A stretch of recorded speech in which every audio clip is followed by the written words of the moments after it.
ಧರ್ಮದಿಂದ ಬದುಕುವವರನ್ನು ಧರ್ಮವೇ ರಕ್ಷಿಸುತ್ತೆ. ನಿನ್ನ ಕರ್ತವ್ಯ ನೀನು ಮುಗಿಸು, ಪ್ರತಿಫಲವನ್ನು ನಾನು ನೀಡುತ್ತೇನೆ. ಈಗಿನ ಕಾಲದಲ್ಲಿ ಹಣಬಲ ಇಲ್ಲ ಅಂದರೆ ಜನಬಲ ಕೂಡ ಸ್ವಲ್ಪ ಕಷ್ಟವೇ. ಆದರೆ ವ್ಯಕ್ತಿ ಒಳ್ಳೆಯವನಾಗಿದ್ದರೆ ಭಗವಂತನ ಬಲ ಮಾತ್ರ ಇದ್ದೇ ಇರುತ್ತೆ. ಯಾವ ವ್ಯಕ್ತಿಗೆ ಇನ್ನೊಬ್ಬರನ್ನು ಬೆಳೆಸುವ ದೊಡ್ಡ ಗುಣವಿರುತ್ತೋ ಆ ವ್ಯಕ್ತಿ ತನಗರಿವಿಲ್ಲದಂತೆಯೇ ಎತ್ತರಕ್ಕೆ ಬೆಳೆಯುತ್ತಾನೆ. ವಾದ ಸಂದರ್ಭಕ್ಕೆ ಗೆಲ್ಲುತ್ತೆ, ವ್ಯಕ್ತಿತ್ವವನ್ನು ಕಳೆದುಕೊಳ್ಳುತ್ತೆ. ತಾಳ್ಮೆ ಸಂದರ್ಭಕ್ಕೆ ಸೋತರೂ ವ್ಯಕ್ತಿತ್ವವನ್ನು ಗೆಲ್ಲುತ್ತೆ. ಅವಮಾನಿಸಿದವರೊಡನೆ ಜಗಳ ಮಾಡುವ ಬದಲು ಅವರೆದುರು ಬೆಳೆದು ಬದುಕುವುದೇ ನಾವು ನೀಡುವ ಉತ್ತಮ ಉತ್ತರವಾಗಬೇಕು. ಚಿನ್ನದ ತಟ್ಟೆಯಲ್ಲಿ ಊಟ ಮಾಡಿದರು, ವಜ್ರದ ಆಭರಣಗಳನ್ನೇ ಧರಿಸಿದರು, ರೇಷ್ಮೆ ಬಟ್ಟೆಗಳನ್ನೇ ತೊಟ್ಟರೂ ಸಹ ಈ ದೇಹ ಸೇರುವುದು ಮಣ್ಣನ್ನೇ. ಅಹಂಕಾರ ಯಾಕೋ ಮನುಜ? ನಂಬಿಕೆ ಇರಲಿ. ನಾವು ಎಲ್ಲಿಯಾದರೂ ಯಾರಿಗಾದರೂ ಒಳ್ಳೆಯದನ್ನು ಮಾಡುತ್ತಿದ್ರೆ ನಮಗೂ ಕೂಡ ಎಲ್ಲೋ ಯಾರಿಂದಲೋ ಒಳ್ಳೆಯದಾಗುತ್ತೆ. ಮನೆ ಅಂದಮೇಲೆ ಕಸ ಬರುತ್ತೆ, ಬದುಕು ಅಂದಮೇಲೆ ಕಷ್ಟ ಬರುತ್ತೆ. ಕಸವಾದರೆ ಗುಡಿಸಬೇಕು, ಕಷ್ಟವಾದರೆ ಜಯಿಸಬೇಕು. ಸಂಬಂಧ ಎನ್ನುವುದು ಹೃದಯದಿಂದ ಕೂಡಿರಬೇಕೇ ಹೊರತು ಅವಶ್ಯಕತೆಯಿಂದಲ್ಲ. ನಿನ್ನ ಕೋಪ ಮತ್ತು ನಿನ್ನ ಮನಸ್ಸನ್ನು ಯಾರು ಅರ್ಥ ಮಾಡಿಕೊಳ್ಳುವುದಿಲ್ವೋ ಅವರು ನಿನ್ನನ್ನು ಪ್ರೀತಿಸಲು ಸಾಧ್ಯವೇ ಇಲ್ಲ.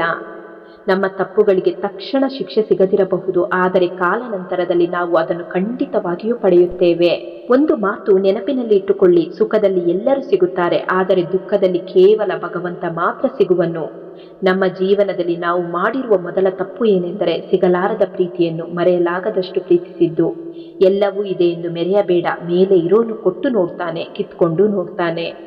ಕೆಟ್ಟವರಿಗೆ ಕಾಲ ಸಮಯಕ್ಕೆ ಹೇಗೆ ಕಾಲು ಎಳೆಯುತ್ತೋ ಹಾಗೆ ಒಳ್ಳೆಯವರಿಗೆ ಕಾಲ ಸಮಯಕ್ಕೆ ಸರಿಯಾಗಿ ಕೈ ಹಿಡಿಯುತ್ತೆ. ದುಡ್ಡು ಇದೆ ಅಂತ ದುಡುಕಬೇಡಿ. ದುಡ್ಡು ಮರ್ಯಾದೆಗಿಂತ ದೊಡ್ಡದಲ್ಲ. ಎಷ್ಟು ದುಡಿತೀರಾ ಅನ್ನೋದಕ್ಕಿಂತ ಹೇಗೆ ದುಡಿತೀರಾ ಅನ್ನೋದು ಮುಖ್ಯ. ಎದ್ದು ನಿಂತಾಗಲೆಲ್ಲ ಬೀಳಿಸಲು 5 ಇಂದ್ರಿಯಗಳೇ ಸಾಕು. ಅದಕ್ಕೆ ಆಗಾಗ ಒಡೆಯ ನಾನೆಂದು ತೋರಿಸಿಕೊಳ್ಳಲು ಇಂದ್ರಿಯಗಳಿಗೆ ಮನಸಾರೆ ಚೌಕಟ್ಟು ಹಾಕಿ. ಭಗವಂತ ನಿಮ್ಮ ಪ್ರಾರ್ಥನೆಗೆ ತಕ್ಷಣ ಪ್ರತಿಫಲ ಕೊಟ್ಟರೆ ನಿಮ್ಮ ವಿಶ್ವಾಸವನ್ನು ಇನ್ನೂ ಗಟ್ಟಿ ಮಾಡಿದ್ದಾರೆ ಎಂದರ್ಥ. ನಿಮ್ಮ ಪ್ರಾರ್ಥನೆಗೆ ತಕ್ಷಣ ಪ್ರತಿಫಲ ಸಿಗದಿದ್ದರೆ ನಿಮ್ಮನ್ನು ಪರೀಕ್ಷಿಸುತ್ತಿದ್ದಾನೆ ಎಂದರ್ಥ. ನಿಮ್ಮ ಪ್ರಾರ್ಥನೆಗೆ ಯಾವತ್ತು ಪ್ರತಿಫಲ ಸಿಗದೇ ಇದ್ದರೆ ನಿಮಗೆ ಅತ್ಯುತ್ತಮವಾದುದನ್ನು ಕಾಯ್ದಿರಿಸಿದ್ದಾನೆ ಎಂದರ್ಥ. ನೀವು ಯಾವುದೇ ಸೇಡು ತೀರಿಸಿಕೊಳ್ಳುವ ಅವಶ್ಯಕತೆ ಇಲ್ಲ. ಕೇವಲ ಒಂದು ಹೆಜ್ಜೆ ಹಿಂದಿಟ್ಟು ಕಾದು ನೋಡಿ. ನಿಮ್ಮನ್ನು ನೋವಿನಿಂದ ನರಳುವಂತೆ ಮಾಡಿದವರು ಕ್ರಮೇಣ ತಮ್ಮನ್ನು ತಾವೇ ನೋವಿನಿಂದ ನರಳಿಸಿಕೊಳ್ಳುವುದನ್ನು ನೀವು ನೋಡುತ್ತೀರಾ. ನಮಗಿಂತ ಮುಂಚೆ ಅನೇಕ ಬಲವಂತರು, ಶ್ರೀಮಂತರು ಹುಟ್ಟಿದರು, ಬದುಕಿದರು ಮತ್ತು ಮರಣ ಹೊಂದಿದರು. ಅವರು ಮಾಡಿದ ಕರ್ಮಗಳನ್ನು ಬಿಟ್ಟು ಅವರು ಧನ ಮತ್ತು ಬಲ ಯಾವುದರ ಜೊತೆಗೂ ಹೋಗಲಿಲ್ಲ. ನಾಳೆ ನಮ್ಮ ಪರಿಸ್ಥಿತಿಯೂ ಹೀಗೆ. ಹೊರಗಿನ ಅಲಂಕಾರಕ್ಕಿಂತ ಒಳಗಿರುವ ಗುಣ ಮುಖ್ಯ. ವಿಷ ತುಂಬಿದ ಚಿನ್ನದ ಪಾತ್ರೆಗಿಂತ ಜೇನು ತುಂಬಿದ ಮಣ್ಣಿನ ಮಡಕೆ ಹೆಚ್ಚು ಮೌಲ್ಯಯುತವಾಗಿರುತ್ತೆ. ತಪ್ಪು ಇಲ್ಲದ ಕಡೆ ತಲೆ ಬಾಗಿಸಬೇಡ. ನಂಬಿಕೆ ಇಲ್ಲದ ಕಡೆ ವಾದ ಮಾಡಬೇಡ. ಯಾವ ಹಸುವು ತನ್ನ ಕರುವಿಗೆ ಮೇವು ಸಂಗ್ರಹ ಮಾಡಿಟ್ಟು ಸಾಯೋದಿಲ್ಲ. ಆದರೆ ಮನುಷ್ಯ ತನ್ನ ಮಕ್ಕಳಿಗೆ ಬೇಕು, ಮೊಮ್ಮಕ್ಕಳಿಗೆ ಬೇಕು ಎಂದು ಸಿರಿ ಸಂಪತ್ತನ್ನು ಸಂಗ್ರಹಿಸಿಟ್ಟು ಹೋಗುತ್ತಾನೆ. ಸಮಯವು ಎಲ್ಲರಿಗೂ ಸಿಗುತ್ತೆ ಜೀವನ ಬದಲಾಯಿಸಲು, ಆದರೆ ಜೀವನ ಪುನಃ ಸಿಗದು ಸಮಯವನ್ನು ಬದಲಾಯಿಸಲು. ಸಂಕಲ್ಪ ಹೊಂದಿದ ವ್ಯಕ್ತಿ ತನ್ನ ಜೀವನದ ನಿರ್ಧಾರಗಳನ್ನು ತೆಗೆದುಕೊಳ್ಳುತ್ತಾನೆ ಮತ್ತು ಆ ನಿರ್ಧಾರಗಳ ಫಲಿತಾಂಶಕ್ಕೆ ಬೇರೆಯವರನ್ನು ದೂಷಿಸೋದಿಲ್ಲ. ಬದುಕಬೇಕು ಅನ್ನೋ ಛಲ ಇರಬೇಕು. ಆ ಛಲ ನ್ಯಾಯಬದ್ಧವಾಗಿರಬೇಕು. ಹೇ ಪಾರ್ಥ, ಕಡೆಗಣಿಸುವ ಸಂಬಂಧಗಳ ಮುಂದೆ ಮನಸ್ಸು ಕಲ್ಲಾಗಬೇಕೇ ಹೊರತು ಕೊರಗಬಾರದು. ಈ ಲೋಕವೇ ಹೀಗೆ. ಅವಶ್ಯಕತೆ ಮುಗಿದ ಮೇಲೆ ನೀನ್ಯಾರೋ ಅವನ್ಯಾರೋ. ಸಂಪೂರ್ಣ ಜಗತ್ತನ್ನು ಗೆಲ್ಲಬಹುದು ಸಂಸ್ಕಾರ ಹೊಂದಿದ್ದರೆ, ಗೆದ್ದ ಜಗತ್ತನ್ನು ಕಳೆದುಕೊಳ್ಳಬಹುದು ಅಹಂಕಾರ ಹೊಂದಿದ್ದರೆ. ಯಾರನ್ನು ಮೆಚ್ಚಿಸುವುದಕ್ಕೆ ಹೋಗಬೇಡಿ, ನೀವು ನೀವಾಗಿರಿ. ನಿಮ್ಮ ವ್ಯಕ್ತಿತ್ವ ಚೆನ್ನಾಗಿತ್ತು ಎಂದರೆ ಅವರು ನಿಮ್ಮನ್ನು ಹೇಗಿದ್ರೂ ಇಷ್ಟಪಡುತ್ತಾರೆ. ಭಗವಂತ ಯಾವ ತೀರ್ಪನ್ನು ಕೊಡುವುದಿಲ್ಲ, ಬದಲಾಗಿ ನಿಮ್ಮಿಂದ ಮಾಡಲ್ಪಟ್ಟ ಕರ್ಮಗಳೇ ನಿಮಗೆ ಅಂತಿಮ ತೀರ್ಪನ್ನು ನೀಡುತ್ತೆ. ತಿನ್ನೋ ಅನ್ನದಲ್ಲಿ ಕಲ್ಲು ಬಂದರೆ ಕಲ್ಲನ್ನು ಮಾತ್ರ ಬಿಸಾಕಬೇಕು, ಅನ್ನವನ್ನಲ್ಲ. ಹಾಗೆ ಯಾವುದಾದರೂ ಸಂಬಂಧದಲ್ಲಿ ಸಮಸ್ಯೆ ಬಂದರೆ ಸಮಸ್ಯೆಯನ್ನು ಮಾತ್ರ ಪರಿಹರಿಸಬೇಕು. ಸಮಸ್ಯೆ ಇದೆ ಅಂತ ಸಂಬಂಧಗಳನ್ನು ಬಿಡುವುದಲ್ಲ. ವೇದವನ್ನು ಓದಿದರೆ ದೊಡ್ಡವರಾಗೋದಿಲ್ಲ. ಜನರ ವೇದನೆಗಳಿಗೆ ಸ್ಪಂದಿಸಿ ಸಹಾಯ ಮಾಡಿದರೆ ಮಾತ್ರ ದೊಡ್ಡವರಾಗಲು ಸಾಧ್ಯ. ದೂರಾದವರೆಲ್ಲ ದೂರವೇ ಉಳಿದು ಬಿಡಲಿ. ಒಡೆದ ಹಾಲು ನೈವೇದ್ಯಕ್ಕೆ ಯೋಗ್ಯವಲ್ಲ. ಜೀವನದಲ್ಲಿ ಅತಿ ಕಠಿಣ ಸಂದರ್ಭಗಳು ಎದುರಾದಾಗ ಮನಸ್ಸಿನ ಯಾವುದೋ ಮೂಲೆಯಲ್ಲಿ ಎಲ್ಲವೂ ಒಳ್ಳೆಯದಾಗುತ್ತೆ ಎಂಬ ಧ್ವನಿ ಬರುತ್ತೆ. ಆ ಧ್ವನಿಯ ಮೂಲ ಸ್ವಯಂ ಭಗವಂತನದ್ದೇ ಆಗಿರುತ್ತೆ. ಮನುಷ್ಯನಿಗೆ ಆಸೆಗಳು ಮುಖ್ಯ, ಬದುಕಿಗೆ ಅನುಭವಗಳು ಮುಖ್ಯ. ಒಬ್ಬಂಟಿಯಾದೆ ಎಂದು ಕೊರಗಬೇಡ. ಸೂರ್ಯನು ಒಂಟಿ, ಚಂದ್ರನು ಒಂಟಿ, ಆದರೂ ಜಗಕ್ಕೆ ಬೆಳಕು ನೀಡುತ್ತಿಲ್ಲವೇ?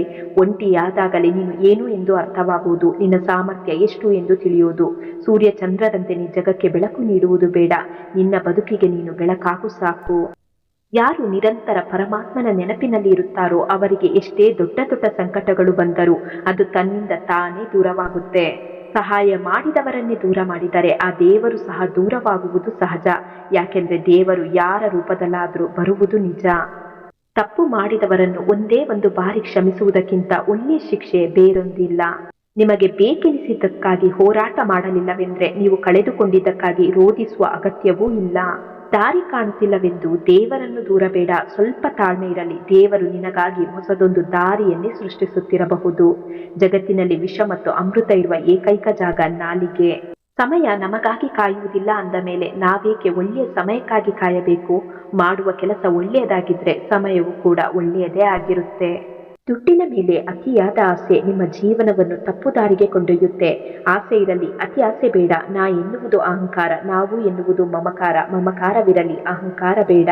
ಯಾರು ನಿಮ್ಮ ಜೀವನದಲ್ಲಿ ಸಿಗಬೇಕು ಎಂದು ಸಮಯ ನಿಶ್ಚಯವಾಗಿರುತ್ತೋ ಅವರು ಭವಿಷ್ಯದಲ್ಲಿ ಒಂದಲ್ಲ ಒಂದು ಕಾರಣದಿಂದ ಸಿಕ್ಕೇ ಸಿಗುತ್ತಾರೆ. ಒಳ್ಳೆಯದರ ಜೊತೆಗೆ ಕೆಟ್ಟದ್ದು ಅವನ ಒಳ್ಳೆಯದಕ್ಕೆ ಆಗುತ್ತದೆ. ನಮ್ಮ ಇವತ್ತಿನ ಈ ಸ್ಥಿತಿಗೆ ಕಾರಣ ನಾವೇ. ಯಾಕೆಂದ್ರೆ ನಮಗೆ ಏನೇ ಬಂದರೂ ನಮ್ಮವರಿದ್ದಾರೆ ಎಂಬ ಭ್ರಮೆಯಲ್ಲಿ ಬದುಕುತ್ತೇವೆ. ನಿಮ್ಮ ಮನಸ್ಸು ನಿಮ್ಮ ನಿಜವಾದ ಶತ್ರು. ನೀವು ಅದನ್ನು ನಿಯಂತ್ರಿಸದಿದ್ರೆ ಅದು ನಿಮ್ಮನ್ನು ನಿಯಂತ್ರಿಸುತ್ತೆ.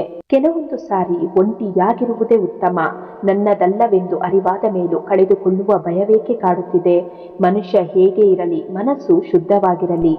ನೀನು ಬೇರೆಯವರ ಕಂಗಳಲ್ಲಿ ತರಿಸಿದ ಕಣ್ಣೀರು ಖಂಡಿತ ನಿನ್ನ ವಿಲಾಸವನ್ನು ಹುಡುಕಿಕೊಂಡು ಬಂದೇ ಬರುತ್ತೆ. ಪ್ರಪಂಚದಲ್ಲಿ ಕಣ್ಣೀರ ಹನಿಗಿಂತ ಬೆವರ ಹನಿ ಶ್ರೇಷ್ಠ. ಯಾಕೆಂದ್ರೆ ಕಣ್ಣೀರು ಬರುವ ಹಾಗೆ ನಟಿಸಬಹುದು, ಬೆವರು ಬರುವ ಹಾಗೆ ನಟಿಸಲಾಗೋದಿಲ್ಲ. ಪ್ರಯತ್ನ ಎಂದಿಗೂ ವ್ಯರ್ಥವಲ್ಲ. ವೈಫಲ್ಯ ಶಾಶ್ವತವಾಗಿ ಇರದು. ಕೆಲವು ವೇಳೆ ನಿಮ್ಮ ಸಣ್ಣ ಪ್ರಯತ್ನವೂ ಕೂಡ ನಿಮಗೆ ಉನ್ನತ ಸ್ಥಾನವನ್ನು ದೊರಕಿಸಿಕೊಡಬಲ್ಲದು. ನೀವು ಸ್ವಾರ್ಥದಿಂದ ಸಂಬಂಧಗಳನ್ನು ಕಟ್ಟಲು ಎಷ್ಟೇ ಪ್ರಯತ್ನಿಸಿದರೂ ಅವು ಎಂದಿಗೂ ಕೆಲಸ ಮಾಡುವುದಿಲ್ಲ. ಮತ್ತು ಪ್ರೀತಿಯಿಂದ ಕಟ್ಟಲಾದ ಸಂಬಂಧಗಳನ್ನು ಮುರಿಯಲು ನೀವು ಎಷ್ಟೇ ಪ್ರಯತ್ನಿಸಿದರೂ ಅವು ಎಂದಿಗೂ ಮುರಿಯುವುದಿಲ್ಲ. ಸಮಯ ಎಲ್ಲರಿಗೂ ಸಿಗುತ್ತೆ ಜೀವನ ಬದಲಾಯಿಸಲು, ಆದರೆ ಜೀವನ ಪುನಃ ಸಿಗದು ಸಮಯವನ್ನು ಬದಲಾಯಿಸಲು. ಎಲ್ಲರಿಗಿಂತ ಕೆಳಗಿದ್ದೀನಿ ಎಂದು ದುಃಖಿಸಬೇಡ. ಅಂತ್ಯದ ಬೆಲೆ ಬಾಳುವ ಮುತ್ತು ಚಿನ್ನ ಅವಳ ಎಲ್ಲವೂ ಭೂಮಿಯ ಆಳದಲ್ಲೇ ಸಿಗುವುದು.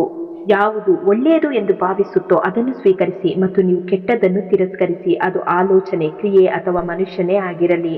ಉತ್ತಮ ಸಮಯಕ್ಕಾಗಿ ಕಾಯುವುದಕ್ಕಿಂತ ಸಮಯವನ್ನು ಉತ್ತಮವಾಗಿ ಉಪಯೋಗಿಸಿಕೊಳ್ಳೋಣ. ಯಾಕೆಂದ್ರೆ ಸಮಯ ಯಾರನ್ನು ಭೇದ ಭಾವ ಮಾಡೋದಿಲ್ಲ. ಕುದುರೆ ಎಷ್ಟೇ ಚೆನ್ನಾಗಿ ಗಾಡಿ ಎಳೆದರೂ ಚಾಟಿ ಏಟು ತಪ್ಪೋದಿಲ್ಲ. ಮರ ಎಷ್ಟೇ ರುಚಿಯಾಗಿರುವ ಹಣ್ಣು ಕೊಟ್ಟರೂ ಕಲ್ಲು ಏಟು ತಪ್ಪಿದ್ದಲ್ಲ. ಮನುಷ್ಯ ಎಷ್ಟೇ ಶ್ರೇಷ್ಠ ವ್ಯಕ್ತಿಯಾದರೂ ಜನರ ನಿಂದನೆ ತಪ್ಪಿದ್ದಲ್ಲ.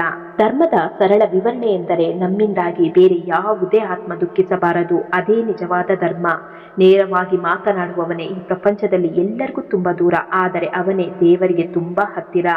ಮಕ್ಕಳಿಗೆ ಸರಿಯಾದ ಸಮಯಕ್ಕೆ ಊಟ ನೀಡದಿದ್ರೆ ಸ್ವಲ್ಪ ಸಮಯ ಆಳಬಹುದು, ಆದರೆ ಸರಿಯಾದ ಸಮಯಕ್ಕೆ ಸಂಸ್ಕಾರ ನೀಡದಿದ್ದರೆ ಜೀವನ ಪೂರ್ತಿ ಆಳುತ್ತಾರೆ. ಸಂಬಂಧ ಗಟ್ಟಿಯಾಗಿ ಇಟ್ಟುಕೊಳ್ಳಬೇಕೆಂದ್ರೆ ಕೆಲವೊಮ್ಮೆ ಕುರುಡ, ಕೆಲವೊಮ್ಮೆ ಕಿವುಡ, ಇನ್ನೂ ಕೆಲವೊಮ್ಮೆ ಮೂಗರಾಗಿ ಇರುವುದನ್ನು ಕಲಿಯಬೇಕಾಗುತ್ತೆ.